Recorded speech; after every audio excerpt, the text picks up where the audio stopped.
Die maatskappy Experian, wat hom beywer vir die bekamping van kubermisdaad en bedrog, het die voormalige bedrieër Frank Abagnale na Suid-Afrika gebring om organisasies touwys te maak oor die gevare van kubermisdaad.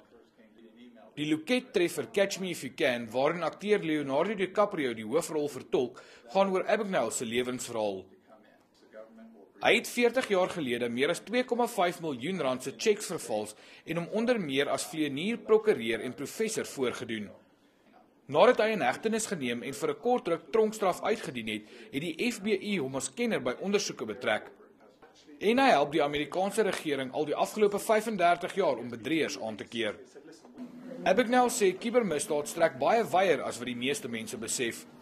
The money actually goes to human trafficking, drug trafficking, child pornography, to much more hideous crimes. So it is amazing that we as individuals and citizens of a country allow people to steal our hard-earned money, then take our money out of our country, and then bring it back into our country in much worse crimes that use our money to finance those crimes. Kubermisdaad in Suid-Afrika neem kommerwekkende afmetings aan.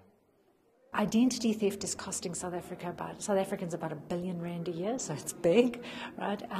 Internet and phishing scams, 2.2. If you start adding in business kind of attacks, it goes up to a staggering 5.8 billion. Abagnale waarsku ook teen slaggate op sosiale media.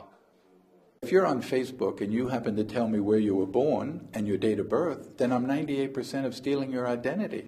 We give away so much information. We tell people where we go, where we're vacationing, when we're going to be there, where we bank, what we do. I mean, it's just absurd to give out that information because there are people out there reading all that information and finding ways to use it against you. Experian sê verbruikers moet altyd hulle persoonlike inligting beskerm en dit nie met 'n foonoproep bevestig nie. Hy sê mense moet ook verseker dat hulle banke se egte webtuistes besoek en dat alle elektroniese toestelle se veiligheidssagteware op datum is. Gerard Pretorius, 1 Nuus, Johannesburg.